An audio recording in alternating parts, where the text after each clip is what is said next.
Everyone, welcome back to my channel Alhus kitchen. আমি আজকে আপনাদের সঙ্গে শেয়ার করছি তরমুজের ললি। বাচ্চারা যখন আইসক্রিম খাওয়ার বায়না ধরে তখন চাইলেই খুব সহজেই এই ললিগুলো বাসায় বানিয়ে নিতে পারেন। আশা করি এই রেসিপিটি আপনাদের ভালো লাগবে। চলুন চলে যাই মূল রেসিপিতে।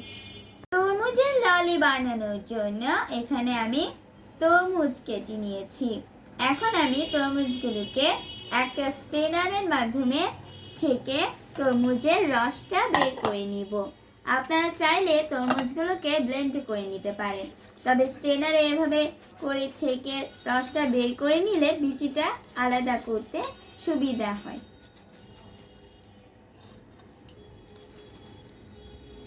আমি এখানে একটা ফ্রেশ জুস বের করে নিয়েছি। আমার তরমুজটা খুব মিষ্টি ছিল, সেই জন্য আমি এখানে 2 টেবিল চামচ চিনি দিয়ে দিচ্ছি। চিনিটা আপনাদের পরিমাণ মতো বাড়িয়ে অথবা কমিয়ে নিতে পারবেন। এখন দিয়ে দিচ্ছি 2 টেবিল চামচ কর্নফ্লাওয়ার। কর্নফ্লাওয়ারটা অবশ্যই দিবেন, তা না হলে ললিটা পানসে লাগবে। ভালো করে সবগুলোকে মিশিয়ে নিচ্ছি চিনি কর্নফ্লাওয়ারটাকে তরমুজের জুসটার সাথে। তরমুজের জুসটাকে চুলায় বসিয়ে দিয়েছি। এখন আমি এটাকে জার করে নিব। এখন অনবরত নেড়ে যেতে হবে। মিশ্রণটা যখন একটু ফুটতে শুরু করবে তখনই হালকা ঘন হতে শুরু করবে, আর তখনই মিশ্রণটা রেডি হয়ে যাবে তরমুজের ললি বানানো। মিশ্রণটা ফুটে গিয়েছে, দেখতেই পাচ্ছেন মাশাআল্লাহ কি সুন্দর কালার এসেছে। এখন ললি বানানোর জন্য এই মিশ্রণটা তৈরি হয়ে গিয়েছে। এখন এই মিশ্রণটাকে কিছুক্ষণ ঠান্ডা করে নিব।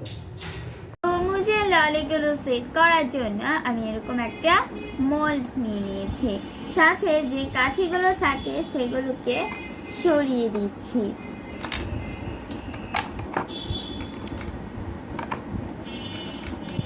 এখন তরমুজের মিশ্রণটাকে ঢালার সুবিধার্থে একটা কাপে নিয়ে নিয়েছি, দিয়ে দিচ্ছি মোল্ডে।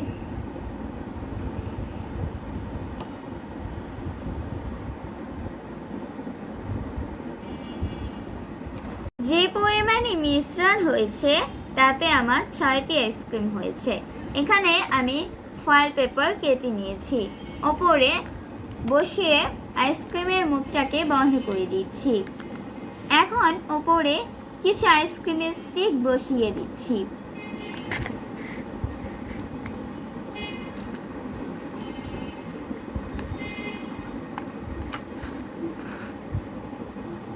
আমি এটাকে 12 ঘন্টার জন্য ডিপ ফ্রিজে রেখে দিচ্ছি।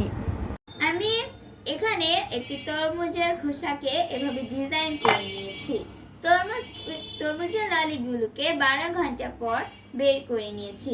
এখন এর ভেতরে সাজিয়ে দিচ্ছি।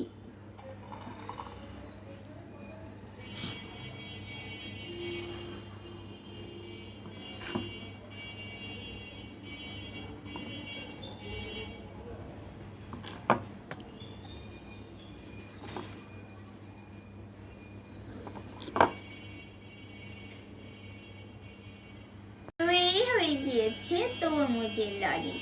আশা করি এই তরমুজের ললির রেসিপিটি আপনাদের অনেক ভালো লেগেছে। যাদের ভালো লেগেছে তারা অবশ্যই লাইক, কমেন্টস ও শেয়ার করতে ভুলবেন না। সেই সাথে আমার চ্যানেলটি সাবস্ক্রাইব করার অনুরোধ রইল। আজকে এই পর্যন্তই, আবার দেখা হবে অন্য কোনো রেসিপিতে। সে পর্যন্ত সবাই ভালো থাকবেন। আল্লাহ হাফেজ।